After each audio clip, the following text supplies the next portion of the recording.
শখের জিনিস মিনিটের মধ্যে কিভাবে শেষ হয়ে যায়। পালা জিনিসের যে কতটা জ্বালা যে পালে সেই জানে। বেশি ভালোবাসার জিনিস মনে হয় বেশি দিন টিকে না, কথাটা একদম বাস্তব। বেশ কিছুদিন আগে আমার ভাই আমার মেয়েকে 4টা পাখি এনে দিয়েছিল, কারণ আরোহী খুব পশু পাখির প্রতি দুর্বল। খুব শখ করে আমার ভাই পাখি 4টা এনে দিয়েছিল। আরোহী চাওয়া মাত্রই যে পাখিগুলো এনে দিয়েছিল তা কিন্তু না, আমার ভাই অনেক দিন ধরে এনে দিতে চাচ্ছিল, বাট আমি নিষেধ করেছিলাম। এই পাখিগুলা পালা হচ্ছে প্রায় 5 থেকে 6 মাস যাবত। কিছুদিন ধরে এই পাখিটা ডিম পাড়ছিল, প্রায় 3টা ডিম পেড়েছে। এই পাখিটা ডিম পাড়া দেখে আমার মেয়ে যে কতটা খুশি হয়েছে, শুধু আমার মেয়ে না, আমরা সবাই খুশি হয়েছিলাম। এই যে দেখেন 3টা ডিম পারছে পাখিটা। আমি পাখিটার ডিমগুলো দেখতে গিয়েছিলাম বারান্দায় গিয়ে দেখে পাখিটা আর নাই। আমার কষ্ট লাগছিল এই জায়গায়, সে যদি দুনিয়াতে না থাকবে কেন ডিমগুলো পারলো। আমার মেয়েটা পাখিটা দেখে এত পরিমাণ কষ্ট পেয়েছে, তার চেহারা দেখলে বুঝতে পারবেন। আর মন খারাপ হবে না কেন বলেন? এগুলা পাখি ছিল না, এগুলা ছিল আমার মেয়ের অনেক শখের একটা জিনিস, খেলার সাথী। আমার ভাই আসার পরে আমার ভাইকে পাখিটা দেখাচ্ছে, আমার ভাইয়েরও মন খারাপ হয়ে গেল পাখিটা দেখে, কারণ পাখিটা একটা না দুইটা না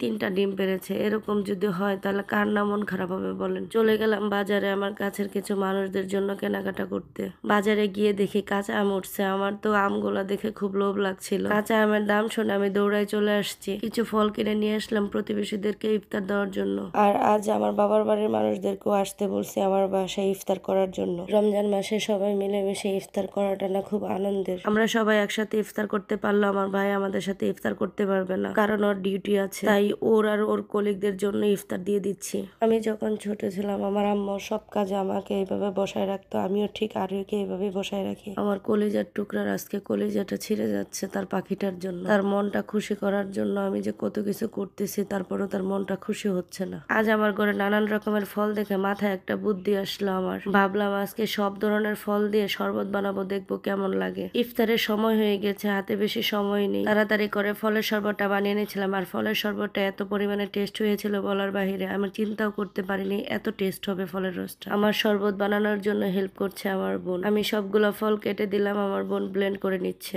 যেহেতু সব ধরনের ফল দিয়েছি তাই ছেঁকে নিচ্ছি একটু। ইফতার শেষ করে চলে গেলাম আমার প্রিয় মানুষদের জন্য গিফট রেডি করতে। বাজার থেকে আপনাদের খালামার জন্য একটা আনকমন ব্রাশ আনছিলাম, সেই ব্রাশটা দেখে আপনাদের খালাম্মা অনেক খুশি হয়ে গিয়েছে। আমার সামর্থ্য অনুযায়ী আমার প্রিয় মানুষদের জন্য গিফট রেডি করছি। এবার আমার অনেক ইচ্ছা ছিল একটু বড় আয়োজন করার, কিন্তু আসলে তৌফিকে কোলায় নাই। যেহেতু কিছুদিন আগে আমি একটা জমি কিনেছি, জমিটা কেনার পর অনেকটা ঋণগ্রস্ত হয়ে গিয়েছি, যার কারণে বেশি কিছু দিতে পারছি না। যতটুকু তৌফিকে কুলিয়েছে ততটুকু দিচ্ছি। আশা করি আমার প্রিয় মানুষেরা আমার এই ছোট্ট গিফটটা পেয়ে একটু হলেও খুশি হবে। দয়া করে আমার এই ভিডিওটা দেখে কেউ বাজে মন্তব্য করবেন না। হয়তোবা আমার এই ভিডিওটা দেখে অনেকে উৎসাহিত হবে কাউকে কিছু দেওয়ার, কারণ মানুষ একজনেরটা দেখে আরেকজনে কিন্তু একটু হলেও শিখে বা শিক্ষা নেয়। আমিও হয়তো আমার ফ্যামিলি বা অন্যান্য মানুষদের কাছ থেকে দেখে শিখেছি। সবার কাছে আমার একটাই চাওয়া, আমাদের জন্য সবাই দোয়া করবেন।